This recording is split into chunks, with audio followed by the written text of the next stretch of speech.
Sveiki visi šitą gražią vasaros dieną. Šiandieną pakalbėsim apie uoslę. Vieną tokių svarbių pojūčių mūsų gyvenime, vieną pačių pirmiausių, kurie pasireiškia žmogui gimus, kuris turi didelę įtaką mums ir kurią neretai pamirštam, tol kol netenkam. Tai tikriausiai COVID labiausiai mums priminė apie šitą pojūtį. Ir žmonėms teko ir atstatinėti tą uoslę ir su ja kitaip dirbti, kad susigrąžintų tą gyvenimo malonumą prarastą. Ir šiais klausimais šiandien pakalbinsim mūsų viešnią, rytų medicinos praktikę, ar ne, ir aromaterapijos taip pat, ir kartu ergoterapeutę Orintą Eitutę. Sveiki. Sveiki. Sveiki, Vilma. Labai malonu jūs šiandien čia matyti ir pakalbėti apie, kaip minėjau, apie uoslę, apie dalykus, kuriuos nesusimastom. Tai kokios dažniausiai priežastys būna, dėl ko žmonės netenka uoslės? Vat jūs kaip ir paminėjot, viena iš tokių visai neseniai mus užklupusių priežasčių, tai buvo COVID-19 infekcija, tačiau nebūtinai jinai. Gali būti bet koks virusinis infekcinis susirgimas, kuris paliečia kvėpavimo takus. Taip pat viena iš priežasčių gali būti fizinės traumos, tarkim galvos trauma. Ir gali būti trauma arba kažkoks mechaninis pažeidimas kvapo priėmimo ir atpažinimo kelyje. Juk kada žmogus taip kvapiosios molekulės patenka mums į nosį, ar ne, ir jos paskui praeina ilgą kelią, kol smegenys atpažįsta tą kvapą. Tai jeigu yra kažkokia trauma ar kažkokia liga, kuri pažeidė bet ką šitame kelyje, taip pat gali sutrikti uoslė. Taip pat gali būti alergijos, gali būti lėtiniai uždegimai, tokie kaip sinusitas. Uoslės sutrikimas neretai būna ir neurodegeneracinių ligų pirminėme etape, tarkim to pačio Parkinsono arba Alzheimerio, netgi kartais vienas iš simptomų ligos gali būti uoslės susilpnėjimas. Ir dar tokie dalykai, apie kuriuos mes nepagalvojam, tai aplinkos toksinai, taip, ir tas oras, kuriuo kvėpuojam, gali paveikti mūsų nosį, ir sintetiniai kvapai, kuriuos mes naudojam tiek buityje, nuo buitinės chemijos iki paprasčiausių namų kvapų. Ir netgi vaistai, kai kurie vaistai, tokie kaip, tarkim, nuo depresijos ar prieštraukuliniai, jie taip pat gali turėti šalutinį poveikį, kuris silpnina uoslę. Ar visais šitais atvejais sutrikimais galima pagelbėti žmogui atgauti susigrąžintą pojūtį? Pagelbėti galima, tik tai, kad susigrąžinti, tai manau, kad ne visais.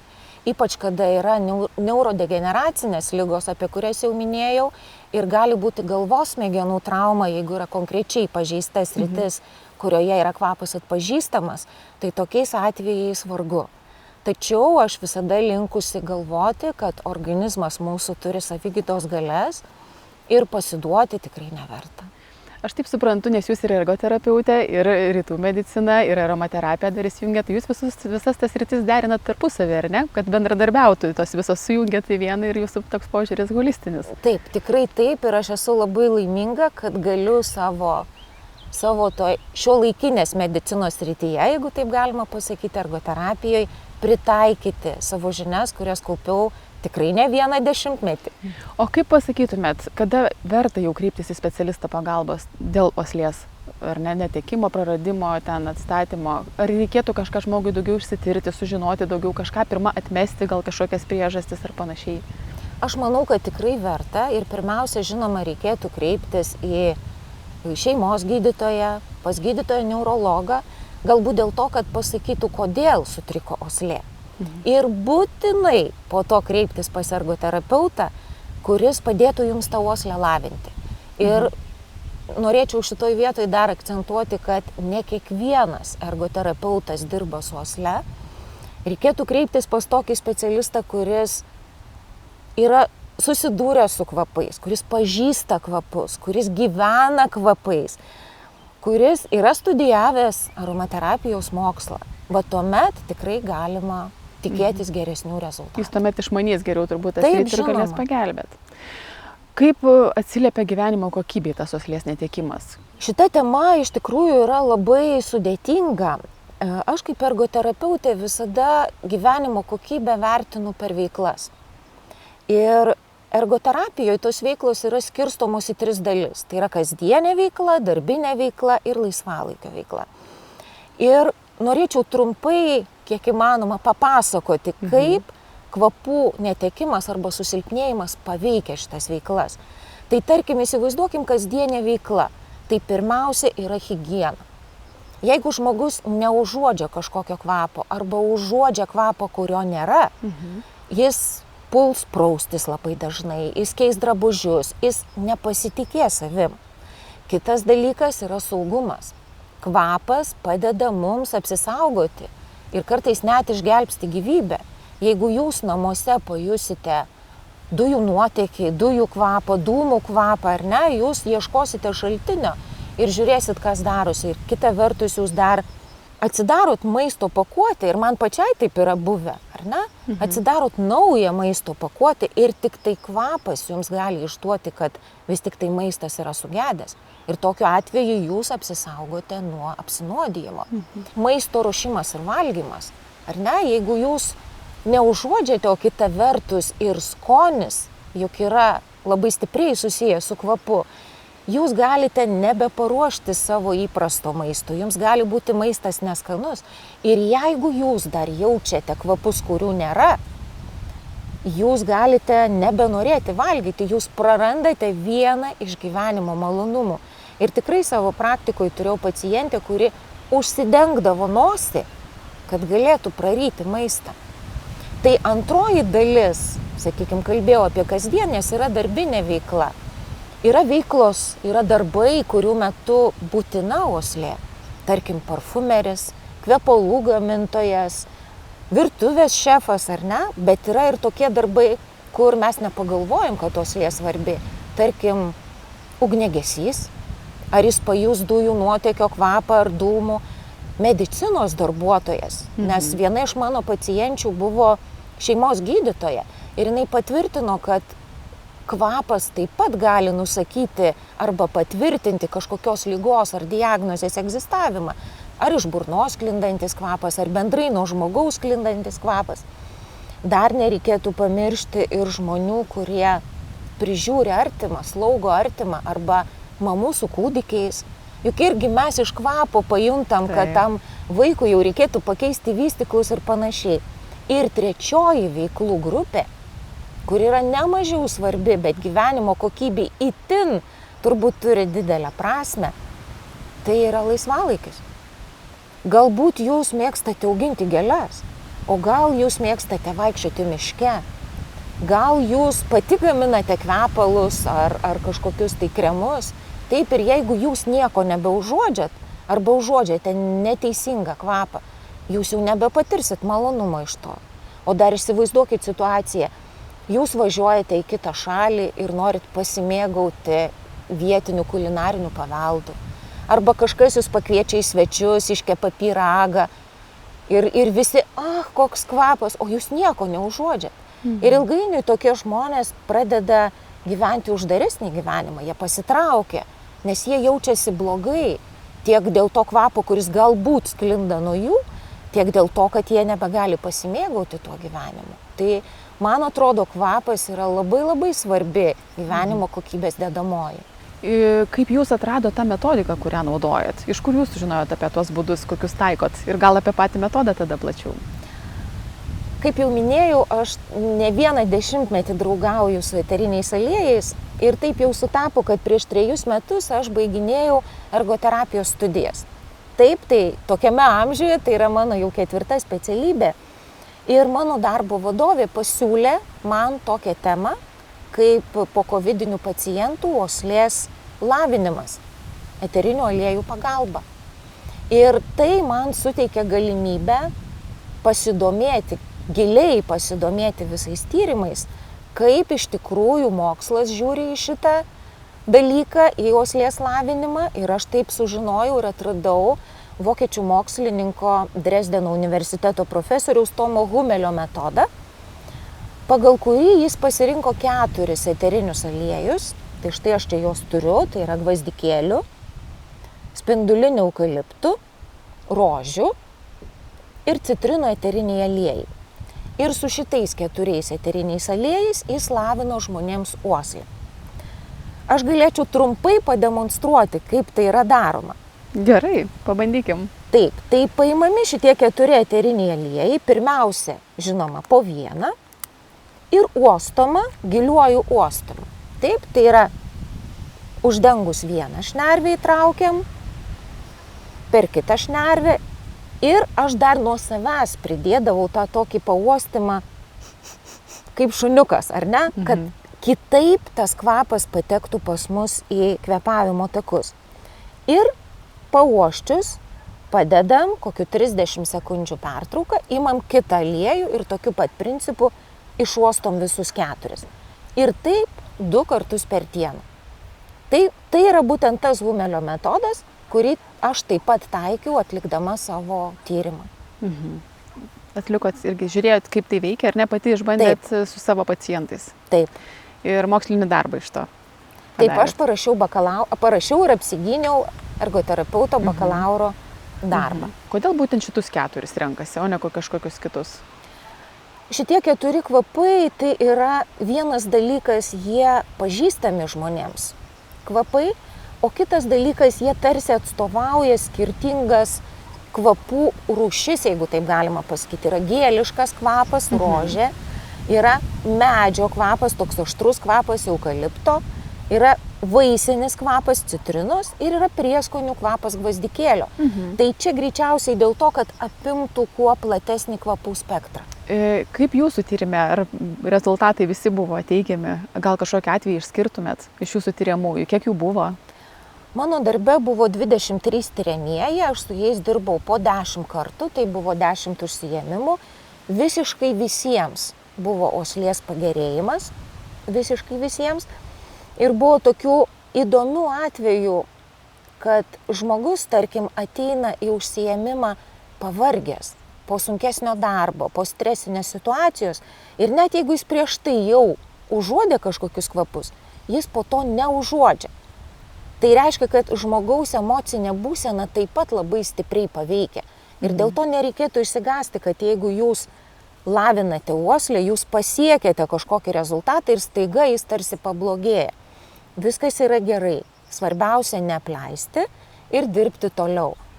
O kiek reikės šitų užsiėmimų, tai jau čia kiekvienam nuo kiekvieno organizmo priklauso. Gali skirtis, ar ne? Tai jeigu žmogus naudojo mėnesį laiko ir jam jokio pagerėjimo, tai geriau vis tiek nemesti ir tęsti. Taip. Aš manau, tokiu atveju, kada pas mane ateina žmogus ir nors realiai mėnuo laiko tai dar nėra taip labai daug.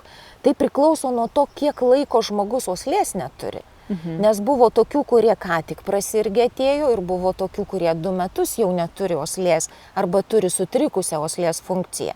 Tai žinoma, kad laikas skirsis, atsigavimo laikas skirsis. Todėl aš labai rekomenduočiau, jeigu po kažkokios infekcinės ligos staiga pajutot, kad susilpnėjo uoslė arba ji dingo, tai reikia nieko nelaukiant pradėti, kaip aš sakau, kokį turit namuose eterinį aliejų, tokį ruostykit. O po to jau galėsite ateiti pas specialistą, jis jums parekomenduos, kokius aliejus įsigyti ir galėsite tai daryti jau rimčiau kartu su specialistu. Ar būtinai jis rekomenduotų šituos, kuriuos jūs parodėt ir su kuriais tyrimą darėt, ar gali būti iš tų pačių galbūt grupių kiti? Tikrai taip. Aš manau, kad gali. Tyrimų metu, kuriuos aš nagrinėjau, rašydama bakalauro baigiamąjį darbą, buvo ir tokių, kuriuose buvo, sakykime, parinkti eteriniai aliejai labiau žmonėms žinomi. Tarkim, jeigu tai būtų kažkokie labiau pietuose esanti šalis, tai buvo daugiau vaisiniai aliejai. Citrina, apelsinas, dar kažkas, ar ne? Kitose tyrimuose vėlgi buvo kitokie aliejai ir pagerėjimas buvo.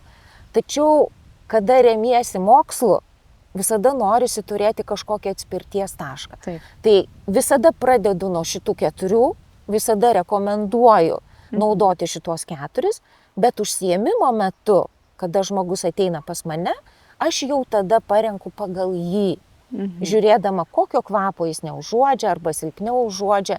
Mes tada pereinam, išplečiam, kitaip tariant, eterinių aliejų tą spektrą, su kuriais dirbam. Ar žmogus žino, ką jis uosto? tai buvo, žinokit, smagiausia darbo dalis - mokyti žmogų atpažinti kvapą. Susipažinti su kvapu. Tai pirmiausia, tikrai nėra pasakoma, koks tai yra kvapas. Pirmiausia, aš klausiu, ar žmogus užuodžia kvapą. Po to klausiu, kaip intensyviai užuodžia. Ar tai yra silpnas, ar stiprus, ar normaliai užuodžia kvapą. Ir po to, kada jisai pauosto, aš paprašau, kad jis apibūdintų kvapą. Su kuo jam tas kvapas asocijuojasi. Ir yra buvę tikrai viena pacientė, jai visi kvapai buvo saldus. Kad ir kokį be paimtų kvapą, jai visi saldus. Bet mes tada ieškojom, kuo skiriasi du kvapai. Ar ne? Gerai, ir šitas saldus, nors tarkim vienas yra arbatmedis, o kitas pipirmėtė. Bet mes tada ieškom, o kuo skiriasi? Pasakykit, kokia gaida? Gal šitą aštrumą jaučiat, gal kažkokį rūgštumą, gal gėliškumą, gal apskritai jums gali asocijuoti su kažkokia, nežinau, su silkės indeliu. Buvo visokiausių atvejų. Bet tada, kada jau žmogus sugeba atskirti kvapą, nežinodamas, koks jis yra, tada mes pasakom, kad jūs uostot. Beje, kada yra uostomi šitie 4 aliejai, tai žmogus turi žinoti, ką jis uosto. Jis pirmiausia, pradžioje pasižiūri, tai yra citrinų kvapas ir jis uosto, tarsi susipažindamas su tuo kvapu. O kada jis jau atpažįsta lengvai, tada jau prašom maišyti, prašyti šeimos narių, kad tiesiog paduotų nematant, kad jau jis galėtų atskirti, kuris. Kiek žmogus pats gali be specialisto pagalbos namuose savo padėti? Tai pradžioje mano rekomendacija būtų tokia: atsisakyti visiškai sintetinių kvapų. Jokių neuostyti, net kvepalų neuostyti, jokių batų tepalų, kaip viena gydytoja pacientė rekomendavo. Atsisakyti visiškai, jeigu jau valote namus su buitinė chemija, užsidėkite kaukę, kad kuo mažiau kvapo molekulės patektų į vidų. Ir aišku, jokių namų kvapų. Žodžiu, visiškai vengti sintetikos, kol jūs gydote savo uoslę. Ir po to antras punktas būtų naudoti tai, ką turit. Neturite eterinio aliejų, bet galbūt turite džiovintos arbatos, tų pačių liepų, čiobrelių, kmynų, galbūt turite prieskonių, pipirų, ar ne, kažkokių, nežinau, dar kažkokių kvapių. Geriau būtų ne mišiniai, bet kad žinotumėt tą kvapą ir kad tas kvapas būtų pažįstamas. Ir aišku, kuo greičiau kreiptis pas specialistą, kad būtų galima greičiau pradėti lavinti eteriniais aliejais.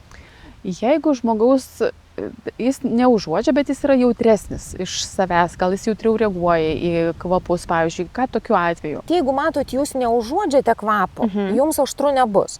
Bet pradžioje visada rekomenduoju pradėti ne nuo buteliuko, o nuo kamštuko.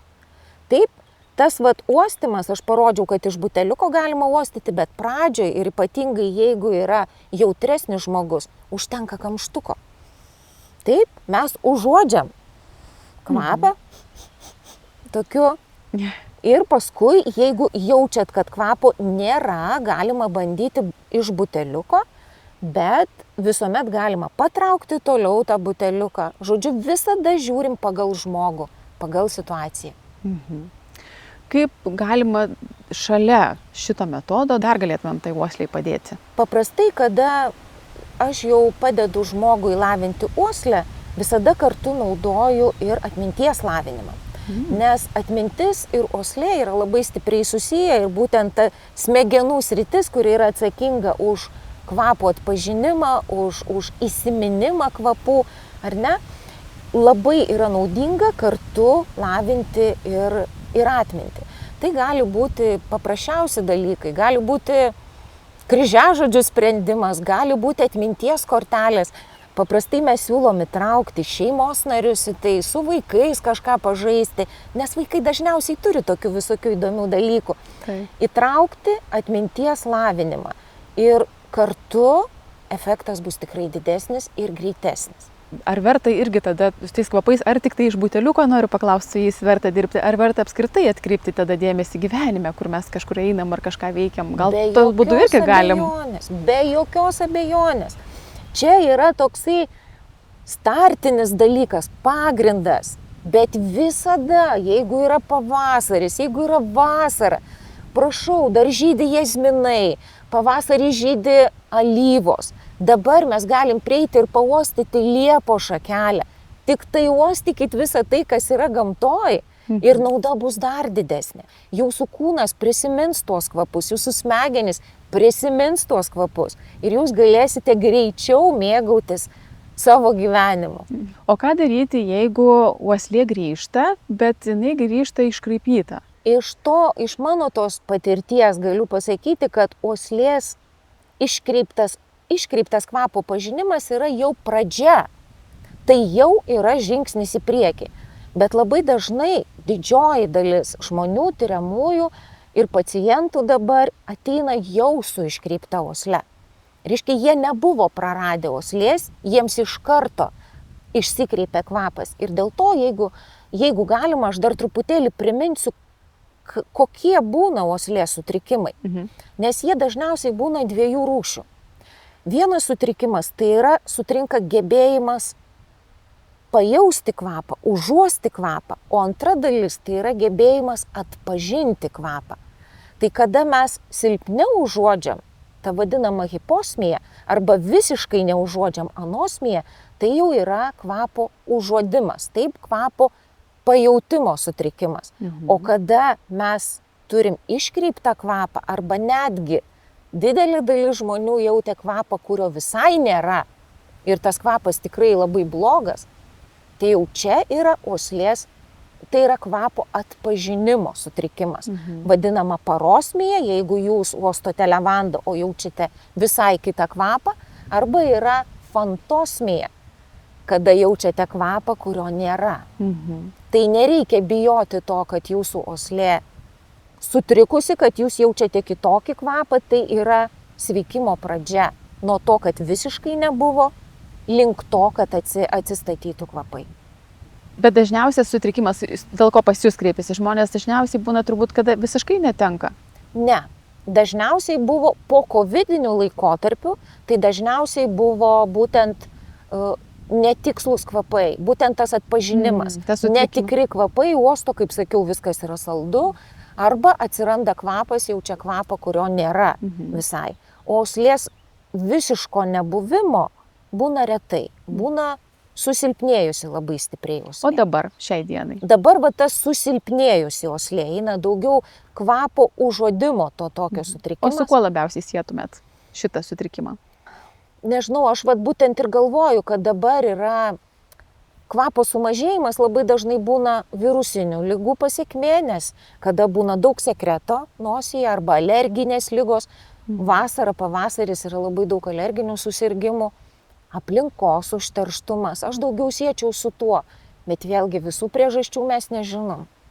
Bet sintetinių kvapų aplink mus nemažėja, tai matyti būtent, tas kaip ir sakau, aplinkos tas kvapas ir tas toksinai. Aš turiu omeny ne tik tai, kad mes uostom, sakykime, išmetamas automobilių dujas, ypatingai mes miestiečiai nuo to kenčiam, ar ne? Bet ir tie sintetiniai kvapai, kurie veržiasi į mūsų gyvenimą įvairiausiais pavidalais. Ir tai yra ne tik tai namų priežiūros priemonės ar ten kažkokie valikliai, bet ir sintetiniai kvapai, namų kvapai, kvepalai. Žmonės tiesiog užsipila tos kvepalus, kaip aš juokauju ant savęs, nes tikrai, kai tu esi jautrus kvapui, tu labai stipriai jauti tą sintetiką. Arba net ir tie visi sintetiniai muilai, kartais ėjus į prekybos centrą, tiesiog jauti tą tokį. Taip, o jūs pati, jūs pat kaip gyvenat, jūsų aplinkoje daug kvapų namuose? Labai daug. Aš labai myliu eterinius aliejus, aš labai myliu dervas. Labai senai, kaip sakiau, bendrauju su aromaterapija, aš ir vaikus užauginau prie tų natūralių kvapų, mes ir gydėmės. Ir dabar aš turiu susikomplektavus vaistinėlę eterinių aliejų, kuri visada keliauja su manimi visas keliones. Tai nuo sumušimo, nuo uždegimo, nuo virusinių infekcijų ir taip toliau. Tai kvapų pas mane namuose tikrai yra, bet aš labai stengiuosi, kad jie būtų natūralūs. Namų kvapų pas mane tikrai nerasit. Purškalų sintetinių tikrai nerasit. Tai vat sakau, manau, kad žmonės, kurie pamilsta aromaterapiją, kurie supranta tikrąjį jos poveikį, jie nebegrįžta prie sintetikos. Be abejo, visiškai jos išvengti nepavyksta, tikrai ne, bet sąmoningai vengti tikrai galim.